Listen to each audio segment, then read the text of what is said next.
एक समय की बात है। गौतम बुद्ध अपने शिष्यों के साथ एक दूसरे गांव में जा रहे थे। तभी रास्ते में एक शिष्य ने जिज्ञासा बस महात्मा बुद्ध से पूछा कि कृपया करके आप हमें बताइए कि हम डर से मुक्ति कैसे पा सकते हैं। इस पर महात्मा बुद्ध ने कहा, मित्र, ये मैं तुम्हें एक कहानी के माध्यम से बताता हूँ और अंत में बताऊंगा कि तुम अपने डर से मुक्ति कैसे पा सकते हो। दोस्तों, अगर आप भी अपने किसी भी प्रकार के डर से मुक्ति पाना चाहते हैं तो इस वीडियो को एंड तक जरूर देखिएगा। गौतम बुद्ध कहानी शुरू करते हुए कहती हैं, एक समय की बात है, एक गुरु और उनका एक शिष्य जंगल से जा रहे थे। गुरु के पास एक थैला था जिसमें कोई भारी सी चीज लटक रही थी, जिसको देखकर उनके शिष्य ने उनसे आग्रह किया कि वो थैला उसको दे दे, जिसकी वजह से गुरु आसानी से चल पाएंगे। लेकिन गुरु ने मना कर दिया और कहा कि इस थैले को मुझे ही ढोने दो। कुछ समय गुजरने के बाद गुरु ने अपने शिष्य से कहा, क्या तुम्हें इस घने जंगल में किसी बात का डर तो नहीं है? इस पर शिष्य ने कहा, नहीं गुरुजी, मुझे इस जंगल में किसी भी प्रकार का कोई डर नहीं है। इसके बाद वो दोनों आगे बढ़ते गए। कुछ घंटे और गुजरने के बाद गुरु ने अपने शिष्य से फिर पूछा कि तुम्हें सच में इस भयानक जंगल में डर तो नहीं लग रहा है? इस पर शिष्य ने कहा, गुरुजी, हमारा शरीर नश्वर है और हमें एक ना एक दिन तो मरना ही है। अगर आज हमारा समय खराब हुआ तो कोई जंगली जानवर हम पर हमला करके हमें मार भी सकता है, तो इसलिए हमें डरना नहीं चाहिए, क्योंकि एक ना एक दिन सभी को मरना है। हमें ये पता ही नहीं होता कि हम कब और कैसे मरेंगे। अगर इस जंगल में हमारी मृत्यु हो भी जाती है तो इस बात का मुझे कोई दुख नहीं होगा। इसके बाद वो दोनों आगे बढ़ते गए। चलते चलते रात हो गई और वो दोनों एक पेड़ के नीचे आराम करने के लिए लेट गए। लेकिन गुरु पूरी रात सो नहीं सके और वो पूरी रात जागते ही रहे। लेकिन उनका शिष्य आराम से उस पेड़ के नीचे सो गया था। फिर अगली सुबह जब वो दोनों आगे की ओर बढ़ रहे थे, तभी गुरु ने शिष्य से फिर पूछा कि क्या तुम्हें कोई डर तो नहीं लग रहा है? शिष्य ने कहा, नहीं गुरुजी, मुझे इस जंगल में कोई डर नहीं लग रहा है।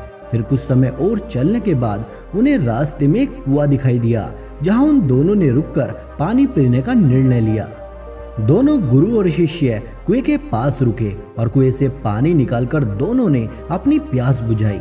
जब गुरु पानी पी रहे थे और अपने हाथ मुंह धो रहे थे, तब उन्होंने अपना थैला अपने शिष्य को देते हुए कहा कि इसका ध्यान रखना।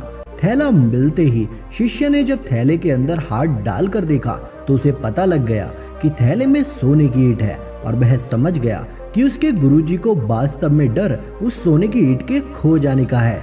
उसने अपनी चतुराई दिखाते हुए उस सोने की ईंट को मामूली ईंट से बदल दिया और इसके बाद वो दोनों आगे की ओर बढ़ गए।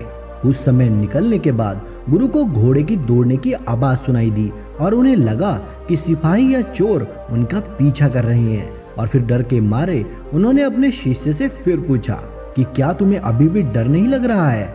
इस पर शिष्य ने कहा, गुरुजी, डर को तो मैं पीछे ही छोड़ आया हूँ। तब गुरु ने कहा, तुम्हारा मतलब क्या है?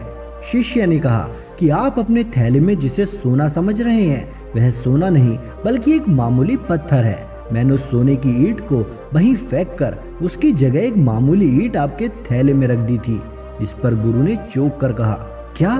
फिर तुमने मुझे ये पहले क्यों नहीं बताया? मैं बेकार में ही इतना डरा हुआ था। शिष्य ने कहा, गुरुजी, आपका डरना शुरू से ही व्यर्थ था, क्योंकि भले ही वह सोने की ईंट थी और यह मामूली ईंट है, लेकिन है तो दोनों ईंट ही। अगर आप शुरू में ही वास्तविकता मान लेते कि थैले में सोने की ईंट हमारे किसी काम की नहीं है, तो आपको जरा सा भी डर नहीं लगता।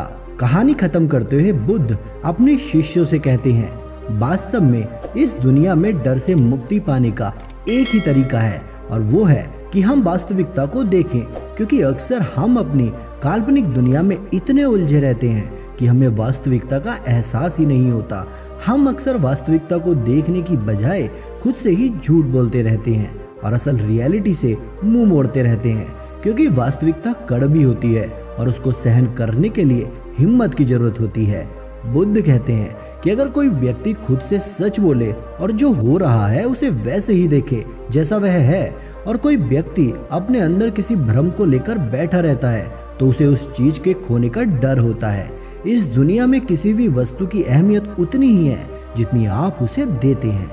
फिर बुद्ध अपने शिष्यों से कहते हैं कि मनुष्य को यह मान लेना चाहिए कि इस दुनिया में कोई भी वस्तु है उसकी एक कीमत है, और वो कीमत वह नहीं है जो उस वस्तु पर लगाई गई है, बल्कि उस वस्तु की कीमत वह है जो आप लगाते हैं। अगर आप मानते हैं कि उस वस्तु की कीमत लाखों करोड़ों में है तो उस वस्तु की कीमत लाखों करोड़ों में हो जाती है।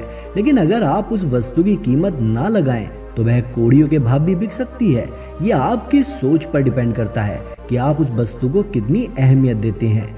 कहानी को खत्म करते हुए बुद्ध कहते हैं कि यही तरीका है जिससे हम अपने डर पर काबू पा सकते हैं। दोस्तों, उम्मीद करता हूँ कि आपको आज की यह मोटिवेशनल स्टोरी पसंद आई होगी। ऐसी ही शानदार मोटिवेशनल स्टोरी सुनने और देखने के लिए हमारे चैनल को अभी सब्सक्राइब कर लें। अपना कीमती समय हमें देने के लिए आपका धन्यवाद।